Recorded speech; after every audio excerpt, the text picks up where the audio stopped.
네, 안녕하세요. 변미영 소장입니다. 자, 이제 저와 함께 9강에서는 이제 서비스 실패와 그리고 회복, 그리고 우수 고객과 불량 고객에 대해서 한번 보도록 할게요.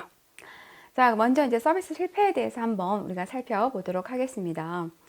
우리가 지난 시간에는 이제 고객 컴플레인과 클레임에 대해서 했었죠. 그래서 이번 시간에는 이제 서비스 실패에 대해서 공부하게 될 텐데요. 그럼 우리가 여기서 좀 여러분들이 알아야 될 거는, 그러면 컴플레인과 실패의 차이는 뭐지? 그럼 컴플레인을 응대하는 것과, 그죠? 컴플레인 불만을 해결해 주는 것과 서비스 회복이 뭐지? 그 차이를 여러분들이 좀 숙지를 해 두시면 좋을 것 같아요. 자, 그러면 여기서 이제 서비스 실패의 정의부터 한번 보도록 할게요. 자, 서비스 실패라는 거는 심각하게 서비스가 심각하게 떨어지는 서비스 결과를 경험하는 것이다. 그리고 서비스 제공자가 인지하지 못한 고객의 모든 부정적 경험을 우리가 서비스 실패라고 합니다. 자, 그러면 여기서 우리가 고객 불만인 거죠. 고객 불만과 서비스 실패의 차이가 이 파란색 지문에서 우리가 볼 수 있는데요. 서비스 실패는 제공자 또는 기업이 인지하거나 인지하지 못한 것도 여기에 들어갑니다. 해당이 되는데, 자, 고객 불만은 어떤 거? 인지하고 있는 거예요. 자, 인지하고 있는 걸 우리가 고객 불만이라고 한다. 즉, 고객이 표현하는 것만. 즉, 고객이 표현하는 것만을 해결하는 거를, 즉, 고객이 표현하는 것만을 고객 불만이라고 합니다. 근데 서비스 실패라는 거는 어떻다고요? 표현하지 않는 것도, 즉, 인지하지 못한 것도 바로 이 서비스 실패에 들어간다 라고 이렇게 보시면 되고요. 자, 책임 소재와는 무관하게 서비스 과정이나 결과에 대하여 보세요. 과정이나 결과에 대하여 서비스를 경험한 고객이 자, 좋지 못한 감정을 가지는 것이다. 자, 이것도 시험에 이렇게 출제가 됐었죠. 자, 책임 소재와는 무관하게 서비스가 전달되는 과정이라던가 결과에 대해서 부정적 경험을 갖는 거를 우리가 서비스 실패라고 하는데, 시험에서는 결과에 대해서 부정적 경험을 갖는 것을 우리가 서비스 실패라고 한다라고 이렇게 시험에 출제가 됐는데, 아니라는 거죠. 결과뿐만 아니라 과정, 결과와 과정에 대해서 부정적 경험을 갖게 되는 것을 우리가 서비스 실패라고 한다. 자, 그래서 서비스 제공자가 인지하지 못하는 고객의 부정적 경험도 어때요? 기업에서는 매우 중요한 부분이 될 수 있기 때문에 이것도 서비스 실패에 포함이 된다라고 보시면 됩니다. 그래서 자, 서비스 실패 요소와 유형 보면, 자, 서비스 실패의 그 요소로는 우리가 얘기했죠. 서비스 제공 결과에 대한 실패와 과정에 대한 실패가 모두 어때요? 여기에 들어간다라는 거. 그래서 결과라는 거는 이제 서비스의 핵심 서비스를 의미를 하는 거죠. 핵심 서비스. 그리고 과정이라는 거는 이 핵심 서비스를 전달하는 이 과정, 프로세스를 의미를 하는 거죠. 그렇기 때문에 서비스 실패라는 거는 이 과정과 결과가 실패가 되었을 때 우리가 서비스 실패라고 한다라는 거 꼭 기억을 해두세요. 자, 그러면 이제 서비스 실패에 대한 원인을 한번 살펴보면, 자, 서비스 실패의 원인을 기업 측의 원인과 그리고 고객 측의 원인을 한번 살펴보도록 할게요. 이것도 시험에 매우 출제가 잘 되는 부분입니다. 그래서 특히 이렇게 파란색으로 나 이걸 다 못 외우겠다 하시는 분들은 이 파란색으로 체크된 부분만 숙지하셔도 됩니다. 이 부분이 이제 시험에 자주 출제가 되었던 내용인 거죠. 자, 그래서 기업 측의 원인을 보면, 기업 측의 원인으로는 이제 크게는 이제 제품 문제와 이제 서비스 문제가 있는데, 이제 서비스 문제를 한번 살펴보면 어때요? 또 직원의 충분하지 않은 설명이라던가 이런 의사소통의 미숙이 여기에 들어가고요. 그리고 교환이라던가 환불 지연 또는 약속을 이행하지 않았을 때도 이게 들어가게 되는 거죠. 그리고 이제 서비스 프로세스라던가 지원 시스템의 그런 결여 이런 것들, 그리고 원활하지 못한 그런 내부 커뮤니케이션, 뭐 불친절이라던가 뭐 서비스 마인드의 부족 이런 것들도 들어가는 거죠. 그리고 단기간 이익에 집착하는 것도 이 단기간 이익에 너무 집착하게 되면 이게 어때요? 서비스 실패로 이어지는 경우가 많다라는 거죠.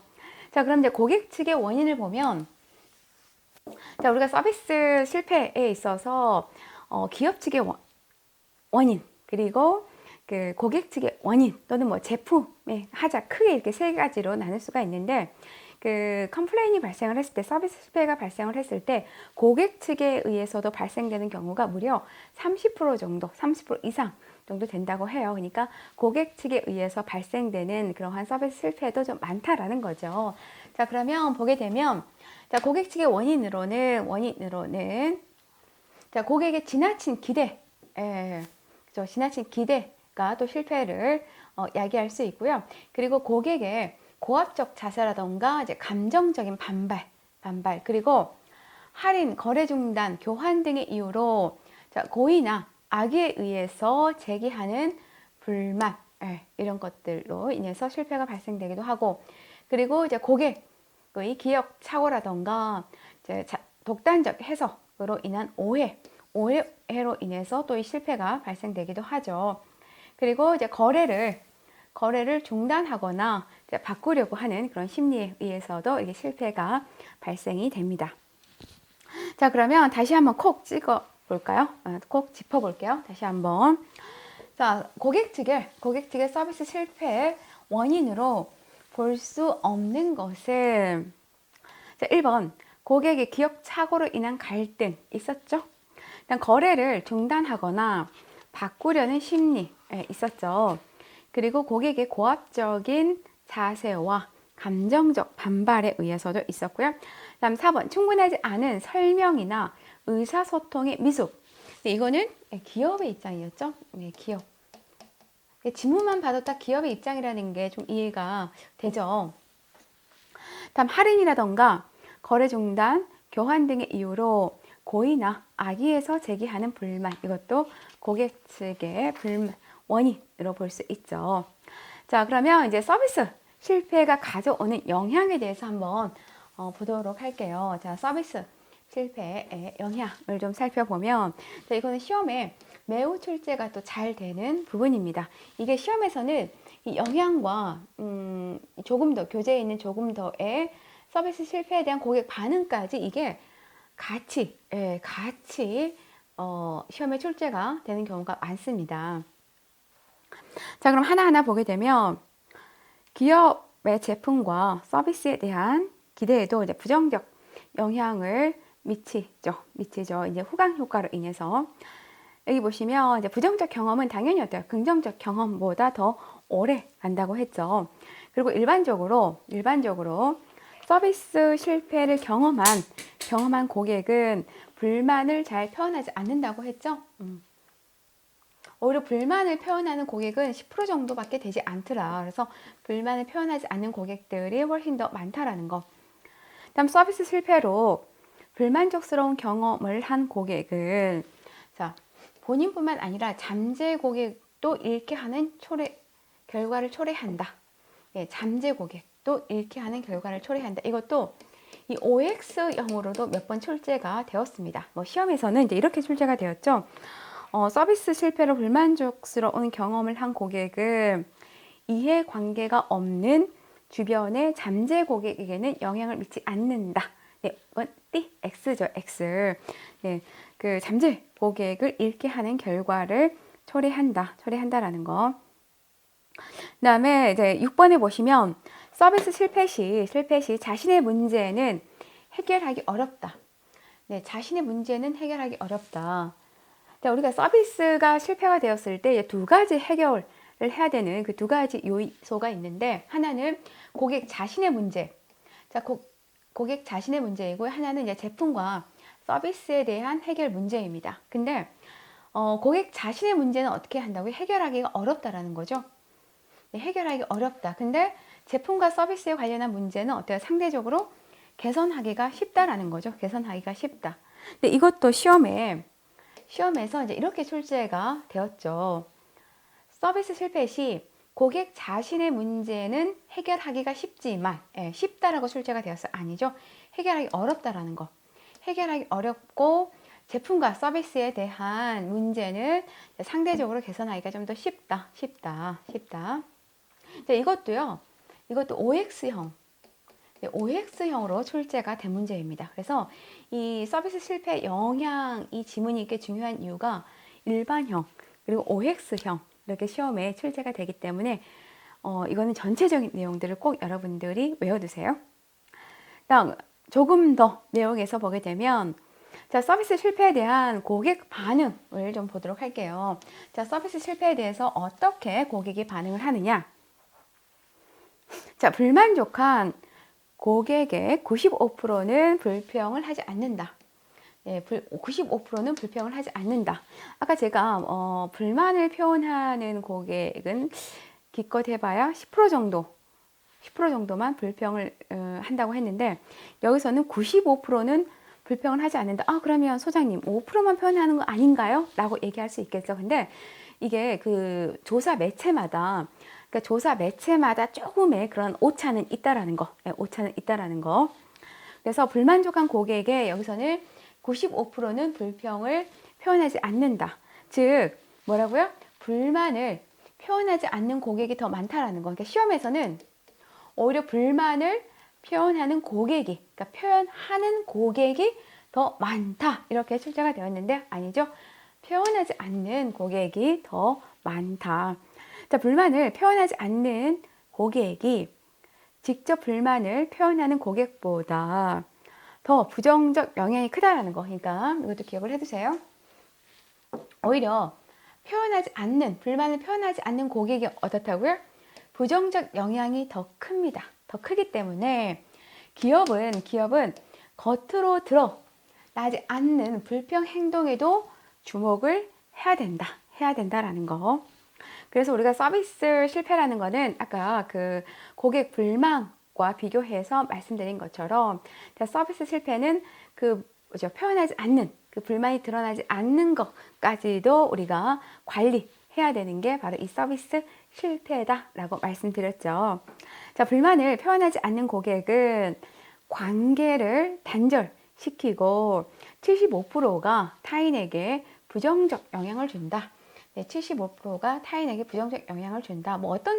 근데 이게 퍼센트지라는 거는요, 여러분이 그냥 참고를 좀 해주세요. 물론 이 퍼센티지가 시험에 나오기는 해요. 나오기는 하지만 이게 조사 기간마다 이 퍼센티지의 비율은 조금씩 달리 할 수 있기 때문에 꼭 이거구나 라고 여러분들이 그게 생각할 필요는 없다라는 거 그냥 참고만 해주시고, 물론 이 퍼센티지가 시험에는 출제가 됩니다. 즉, 불만을 표현하지 않는 고객이 어떻다고요? 불만을 표현하는 고객보다 더 부정적 영향을 미친다라는 거 꼭 기억을 해주세요. 자, 시험에서는 이게 어떻게 출제가 됐냐면 불만을 표현하는 고객이 불만을 표현하지 않는 고객보다 더 부정적이다. 이렇게 말바꾸기로 출제가 되었어요. 그렇기 때문에 오히려 불만을 표현하지 않은 고객들이 어떻다고요? 불만을 표현하는 고객보다 더 부정적입니다. 그리고 불만을 표현하지 않는 고객들이 어떻다고요? 더 부정적 영향이 더 크다. 그리고 불만을 표현하지 않는 고객들의 이탈이 더 크다. 이렇게 여러분들이 정리해서 이해해 두시면 좋을 것 같아요. 자, 이렇게 해서 실패의 영향과 고객 반응 같이 살펴보았고요. 자, 그러면 다시 한번 콕콕 짚고 넘어가 볼게요. 다음 중 서비스 실패에 대한 내용으로 거리가 먼 것은 1번 고객이 심각하게 떨어지는 서비스 결과를 경험하는 것이다. 잠깐만요. 여기서 문제 전에 시험에 나왔던 내용들을 제가 잠깐 하나 이걸 빠뜨렸는데 언급을 좀 해드리고 갈게요. 여기서 기업은 겉으로 드러나지 않는 불평 행동에 더 주목해야 된다라고 했잖아요. 이제 시험에서는 이제 이렇게 출제가 되었어요. 기업은 겉으로 드러나는 불평에만 신경 쓰면 된다. 이렇게 이제 시험에 지문이 출제가 되었는데 아니라는 거죠. 불만을 겉으로 드러나지 않는 이 불평 행동에 주목해야 된다. 자, 그럼 다시 돌아가서 문제 한번 보면, 자, 서비스 실패에 대한 내용으로 거리가 먼 것을, 자, 1번 고객이 심각하게 떨어지는 서비스 결과 성과를 경험하는 것이다. 그렇죠? 다음 2번 서비스 결과에 대하여 서비스를 경험한 고객이 좋지 못한 감정을 가지는 것이다. 자, 아니죠. 아까 제가 서비스 실패라는 거는 결과와 과정과 결과라고 그랬죠. 네, 결과만이 아니라 과정과 결과에 대해요. 과정과 결과에 대해서 서비스를 경험한 고객이 좋지 못한 감정을 가진 것이다. 우리 그 수험생분들이 가끔 이 문제로 문의를 해와요. 아니, 왜 틀린 부분이 없는 것 같은데, 아무리 봐도 틀린 내용이 없는 것 같은데 뭐가 틀렸나요? 라고 이렇게 문의를 해오는데, 이런 부분들이 약간 뭐라고 그럴까, 트릭인 거죠. 네, 수험생들을 좀 속이기 위한 트릭. 그러니까 결과뿐만 아니라 과정과 결과예요. 과정과 결과에 대하여 서비스를 경험한 고객이 좋지 못한 감정을 가지는 것이다 라고 이렇게 보시면 됩니다. 다음 3번 서비스 제공자가 인지하거나 아까 했죠? 인지하거나 인지 못한 이게 이제 그 불만 고객과 좀 다르다고 그랬죠. 인지하지 못한 고객의 모든 부정적 경험을 의미를 한다. 자, 고객이 지각하는 허용 영역 이하로 떨어지는 성과를 말한다고 했죠. 다음 서비스 제공자가 인지하지 못하는 고객의 부정적 경험도 어때요? 기업에게는 중요한 부분이 될 수 있으므로 서비스 실패에 부정적 경험, 인지하지 못하는 부정적 경험도 기업에게는 매우 중요한 부분이 될 수 있기 때문에 이 서비스 실패에도 포함이 되어야 된다. 아까 방금 했었죠. 자, 이렇게 해서 우리가 서비스 실패에 대한 개념에 대해서 다시 한번 짚어보았습니다.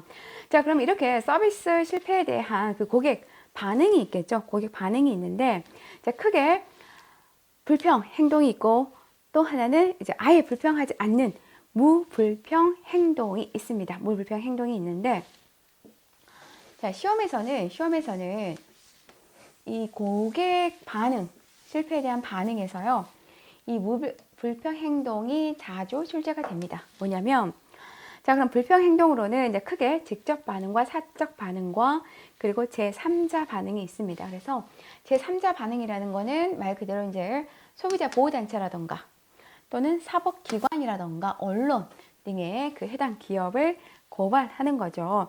근데 이제 무불평 행동이라는 거는 불만을 표현하지 않고 관계를 단절시키는 행동으로 이는 뭐야? 가장 부정적 결과를 초래한다.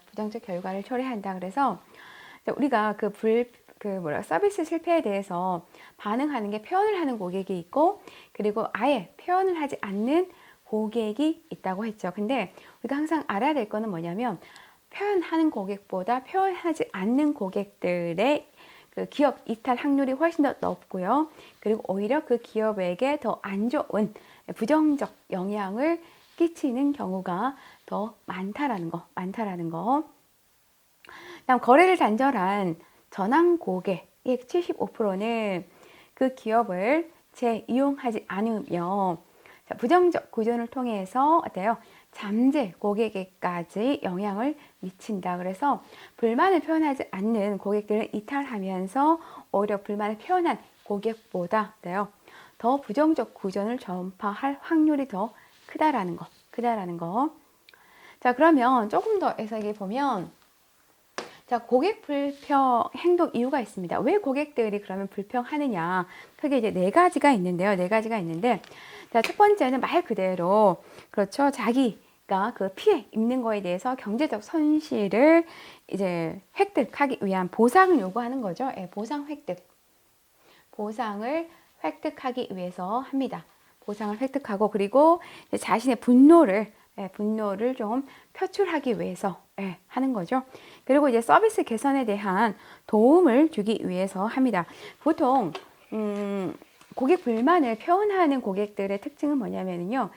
내가 이 기업을 이탈하지 않고 나는 계속해서 너희 기업을 이용하고 싶어. 그러니까 내가 표현하는 이 불만을 좀 개선을 해줘.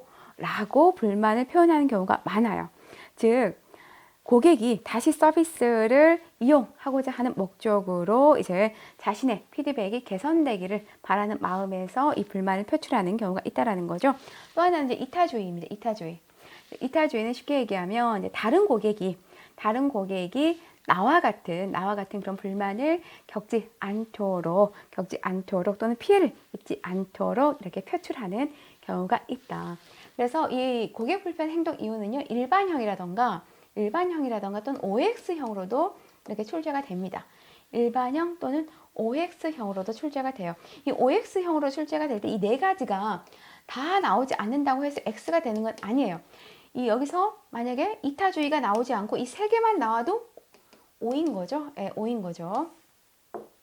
일반형 OX형으로 출제가 된다라는 거.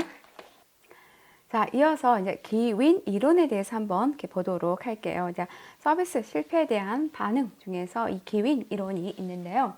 자, 기윈 이론은 말 그대로 그 행동이라던가 또는 우리가 그 대화에 대한 결과, 이 결과에 대한 원인을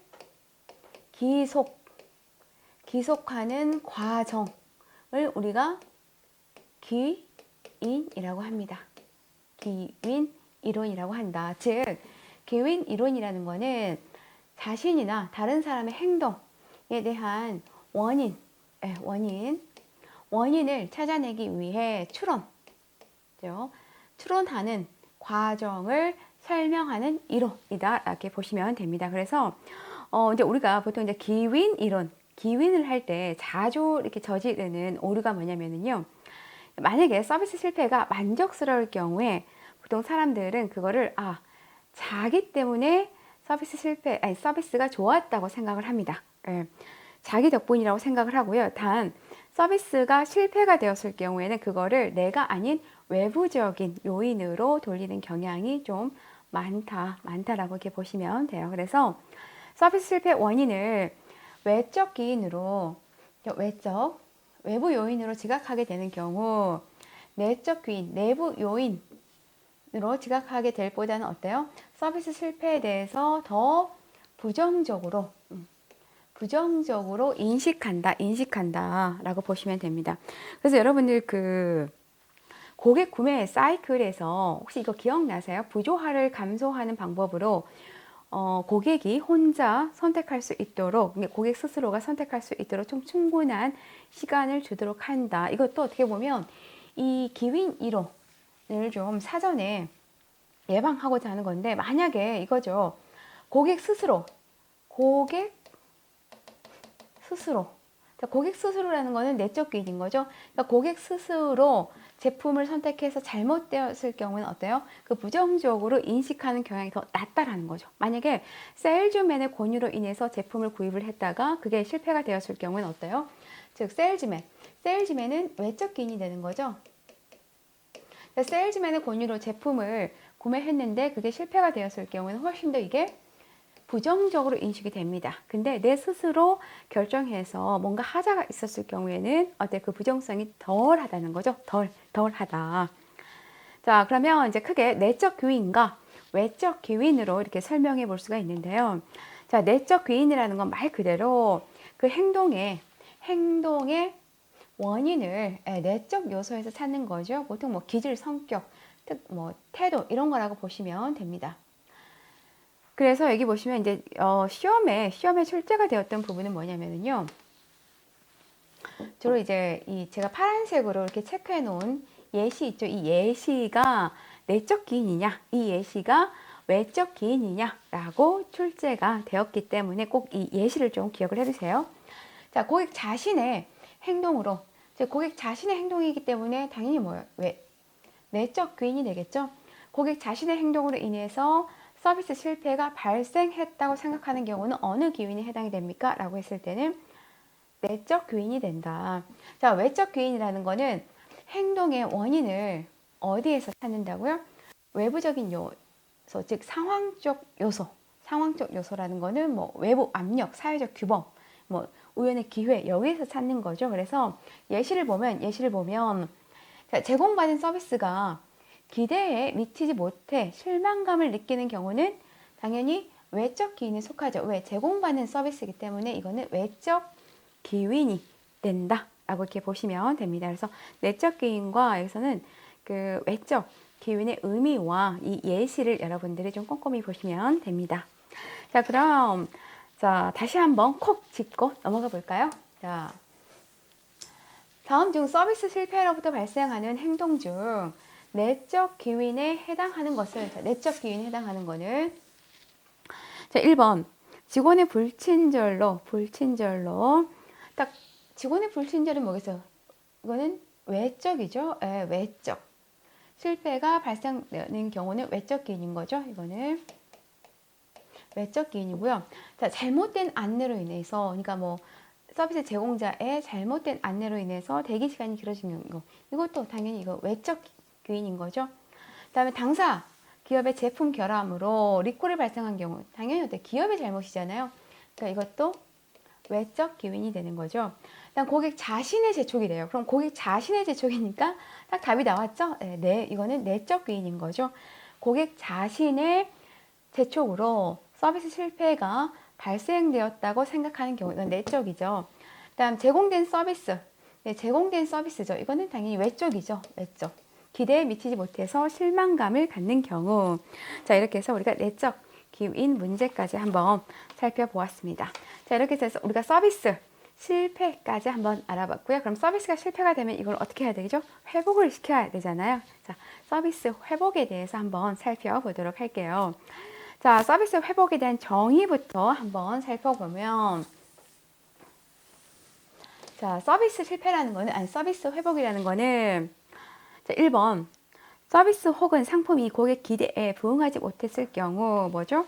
불만족한 고객들을 네, 만족의 상태로 돌려놓는 과정을 말한다. 그래서 3번에 보시면 서비스 회복의 핵심은 불평하는 고객뿐만 아니라, 네, 이게 중요하죠. 불만을 표현하지 않는 고객까지도 사전에 알아내어 문제점을 해결하는 겁니다. 자, 이 부분이 이제 시험에서 자주 건드려지는 부분인데요. 아까 제가 서비스의 그 실패와 불만, 고객 불만, 그 꼭 차이, 구분해서 여러분들이 이해하셔야 된다고 그랬죠. 그러면 여기서도 서비스 회복과 불만 해결을 여러분들이 구분해서 좀 이해할 필요가 있습니다. 뭐냐면 서비스 회복이라는 거는 불만을 표현하지 않는 고객까지도 사전에 알아내서 문제점을 해결하는 과정이라면, 자, 불만 관리는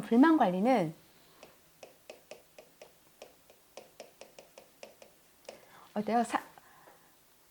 드러난 불만 표현이 드러나는, 그러니까 표현이 불만이라고 되겠죠. 그러니까 불만이 드러나는 문제를 해결하는 게 불만 관리입니다. 이 차이가 있다라는 거죠. 시험에서는 이제 어떻게 출제가 됐냐면, 이제 OX형으로 이렇게 출제가 됐어요. 불만은 겉으로 드러나는 불평 관리를 의미한다. 맞나요? 틀리나요? 맞죠? 예. 불만 관리는 겉으로 드러나는 불평 관리를 의미를 합니다. 근데 서비스 회복이라는 거는 아까 뭐랬죠? 표현하지 않는이에요. 표현하지 않는. 그러면 반대로 불만 관리는 표현한 것만, 한 불만만을 관리하는 게 이 불만 관리라는 거죠. 예, 이해가 되셨죠? 구분이 되셨죠? 자, 또 여기 보시면 이 시험에 이렇게 출제가 됐어요. 즉, 서비스 제공자나 기업이 인지하는 서비스 실패는 고객 불평이다. 맞나요? 틀리나요? 맞죠. 자, 서비스 제공자나 기업이 인지하는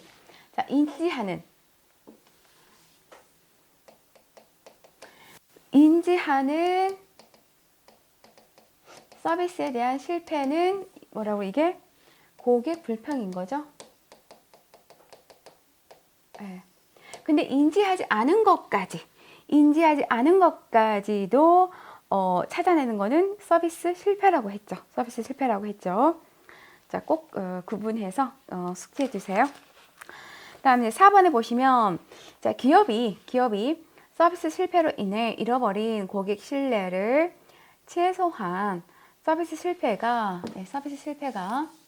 일어나기 이전의 상태 또는 그 이상의 상태로 복원하고자 하는 노력이다. 자, 이 지문이 서비스 실패에 대한 뭐 연결형이라던가 또는 OX형으로 출제가 되었던 지문입니다. 다음 회복 대상은 자, 기능적인 문제뿐만 아니라 무엇도 포함된다고요? 감성적 문제까지도 포함이 된다.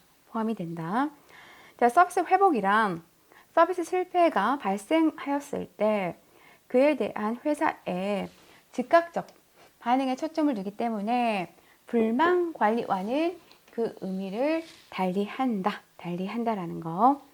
자, 이렇게 해서 서비스 회복 정의에 대해서 살펴보았고, 그러면 왜 이렇게 서비스 회복이 기업에 있어서 중요하냐라는 걸 보게 되면 당연히 서비스 회복은 경쟁력 확보에 있어서 더 중요할 수밖에 없고요. 그리고 여기 보시면 만족으로 전환된 고객은 기업에 대한 적극적 참여와 협조를 하게 된다라는 거죠. 오히려 이제 서비스 회복을 더 잘 해줬을 경우 기업과 고객 간의 그런 신뢰가 더 두터워지면서 오히려 서비스 실패를 경험한 고객이 더 적극적인 참여와 협조를 하게 된다. 그다음에 여기 보시면 불만이 만족스럽게 처리될 경우는 85%는 어때요? 다시 방문한다라는 거죠. 그래서 기업의 서비스 회복 노력으로 만족한 고객들의 70% 이상이 계속해서 그 기업과 지속적인 관계를 맺는다. 다음 4번. 고객들은 정상적인 서비스보다 서비스 실패에 대한 회복에 더 감동한다. 이 지문 꼭 기억을 해두세요. 이 지문도 시험에서 자주 언급되는 지문이에요. 그러니까 고객들은 처음부터 정상적인 서비스를 받은 것보다 오히려 서비스 실패가 되었을 때 정말 서비스 실패에 대한 회복을 아주 잘 해줄 경우 고객은 오히려 더 감동한다라는 거죠. 감동한다라는 거. 이 지문 꼭 기억을 해두세요. 다음 5번.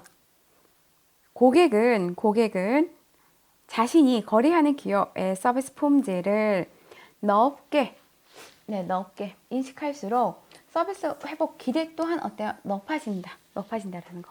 그러니까 품질을 넓게 인식할수록 기대 또한 높아지게 되면 잘 해결될 경우에는 어때요? 충성 고객이 될 확률이 크다라는 거죠. 그러니까 뭐 예를 들면 내가 1급 호텔에서 서비스 실패가 발생되었을 때 1급 호텔에 투숙을 했는데 거기서 서비스 실패가 발생되었을 경우에 그리고 또는 내가 뭐 그냥 3급 호텔에서 투숙을 했을 때에 서비스 실패가 됐을 때 거는 기대가 어때 좀 다르죠. 그러니까 만약에 내가 1급 호텔에서 묵었을 경우에는 여기는 어때요? 이 직원들이 내 실패에 대해서 정말 잘 해결해 줄 거야 라는 기대가 더 높죠. 근데 이제 아무래도 3급 호텔에서는 서비스 실패가 되어도 그렇게 기대가 크지는 또 않다라는 거죠. 다음에 여기 보시면 6번에 서비스 회복을 통해 고객은 어때요? 더욱더 기업을 신뢰하게 되는 거죠. 신뢰하게 되고, 왜냐하면 이 서비스 실패가 되었을 때 과연 이 기업이 이거를 잘 해결해 줄 수 있을까라는 솔직히 의구심은 다 가지고 있어요. 근데 기대 이상으로 그 실패를 잘 해결해 주었을 때는 어때요? 야, 정말 괜찮은 기업이구나 라는 그 신뢰가 더 두터워질 수밖에 없죠. 그리고 그 신뢰가 형성이 되면서 어때요? 재방문, 재구입으로 자연스럽게 이어진다. 다음 서비스 실패가 만족스럽게 해결되면 당연히 어때요? 그 주변 사람에게도 긍정적 고전을 전달하겠죠. 그리고 이제 서비스 회복 과정을 통해 수집한 정보는 기업의 마케팅 활동이라던가 경영 활동에 유용하게 활용될 수 있습니다. 이건 불만 관리와 같죠. 다음 신규 고객을 확보하는 것은 기존 고객을 유지하는 것보다 5배의 노력이 필요해요. 그래서 이왕이면 어때요? 서비스 실패가 발생되었을 때 그거를 잘 회복해서 고객이 이탈하지 않고 우리 기업과 지속적으로 관계를 이어가게 하는 게 훨씬 기업 경영에서는 더 효과적이다라고 이렇게 볼 수가 있겠죠. 자, 그러면 이제 서비스 회복에 대해서 콕 다시 한번 짚고 넘어가 보도록 할게요. 자, 서비스 회복에 대한 설명으로 적절한 것은 자, 1번 우수한 서비스 회복은 항상 불만족한 고객을 만족한 상태로 되돌릴 수 있다. 우수한 서비스 회복은 항상. 자, 여기 보시면 자, 우수한 서비스 항상이라는 거는 이건 100%를 의미를 하죠. 100%. 그러니까 이게 참 뭐라 그럴까? 트릭 같은 거예요. 그렇죠? 뭔가 언뜻 보면 맞는 것 같지만 자, 우수한 서비스 회복이 항상이라는 거는 100%를 의미를 하는 거죠. 항상 만족한 상태로는 되돌릴 수는 없습니다. 그죠? 되돌릴 수는 없다. 아까 몇 프로 정도라고 그랬죠? 한 70% 정도 만족한 아니냐 몇 프로 정도라고 그랬지? 만족한 여기 나오진 않았구나. 여기 보시면 이제 만족한 고객 70% 이상이 뭐 해당 기업과의 지속적 관계를 맺는다 라고 했는데 이거가 조금 다른 내용일 수 있겠네요. 그렇죠? 그러니까 항상 100% 불만족을 만족 상태로 되돌릴 수 있는 것은 아니죠. 일단 기업의 충성도가 높은 대부분의 고객들은 서비스 실패 시 회복을 기대하지 않거나 아무런 말 없이 떠나버린다. 오히려 그 충성도가 높은 고객들은 그 불만을 표출해서 그 문제점이 개선되기를 더 바라죠. 그다음에 효과적인 서비스 회복을 통한 만족을 경험한 고객들은 처음부터 서비스 실패를 경험하지 않는 고객들보다 해당 서비스를 더 낮게 평가한다? 아니라고 그랬죠? 오히려 어때요? 서비스 회복을 통해서 만족을 경험한 고객들은 처음부터 실패를 경험하지 않는 고객들보다 어때요?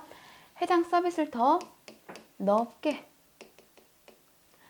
평가하고 더 충성화될 가능성이 크다라고 그랬죠? 네, 크다라고 했죠.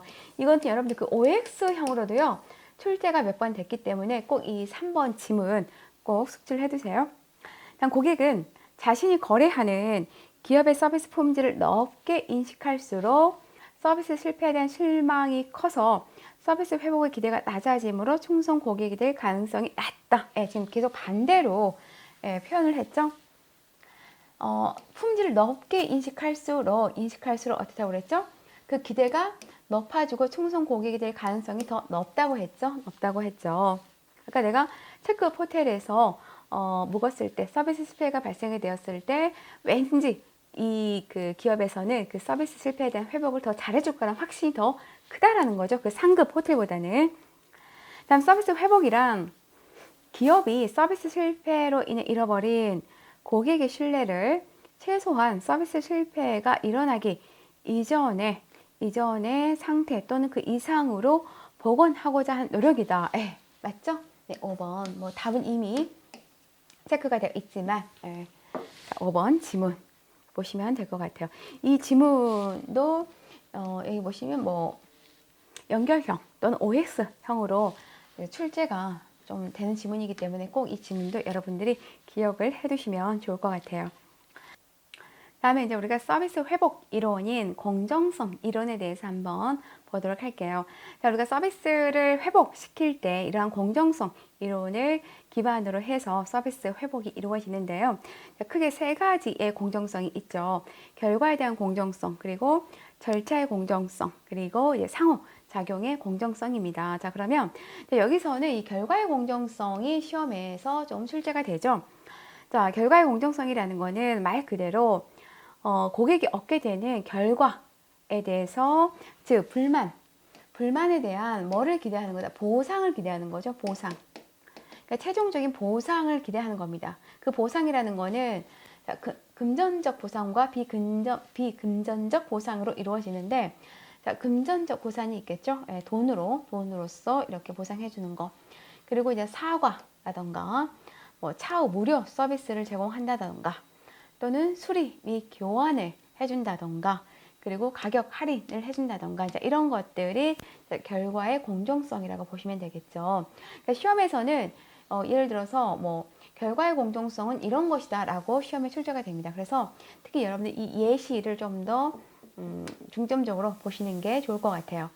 다음 절차의 공정성이라는 건 말 그대로 이제 문제를 해결하는 그 과정에서 얼마나 공정하게 서비스 회복을 했느냐라고 이렇게 보시면 되는데요.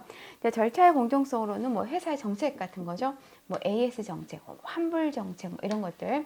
그다음 적시성, 딱 그 뭐라 그럴까, 타이밍에 맞게끔, 서비스 회복을 시켰느냐라는 거죠. 그다음 규칙 같은 것들, 회사에서 정해놓은 뭐 규칙, 방침 이런 것들이라고 보시면 되겠죠.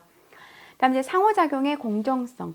말 그대로 이제 상호작용의 공정성이라는 거는 접점에서 서비스 제공자가 고객에게 서비스를 제공했을 때 얼마나 공정하게 서비스를 제공했고, 그리고 서비스에 대한 실패에 대해서 회복을 할 때도 얼마나 공정하게 그 회복하려고 노력했느냐라고 보시면 됩니다. 그렇기 때문에 그 서비스 제공자의 뭐 정중함이라던가 관심, 진실성이라던가 그리고 뭐 친절, 공감, 이제 이런 것들이 바로 상호작용의 공정성에 속한다라고 이렇게 보시면 될 것 같아요.